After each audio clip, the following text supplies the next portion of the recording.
ভাই এখনো সময় আছে। তুই চুপ করবি। এত সুন্দর একটা মুহূর্ত, কি মিষ্টি চেহারা দেখতে পাচ্ছিনি।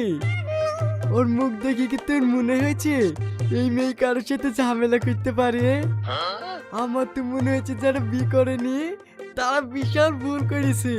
বউ ছেড়ে কি বাঁচা যায়? এরকম আমারও মনে হয়েছিল।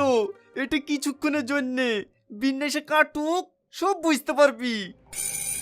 তোর কথা শুনে আমার কি মনে হয় জানিস, এই পৃথিবীতে কেউ যদি আমার শত্রু থাকে তাহলে একমাত্র তুই আছে, না হলে এই শুভ কাজে কেউ বাধা দেয় রে। ঠিক আছে লে, ঠিক আছে, তোকে আর কিছু বলছিনি, তুই বি করি ফেল। নাও বাপ, হাঁটু গাড়ি বসো।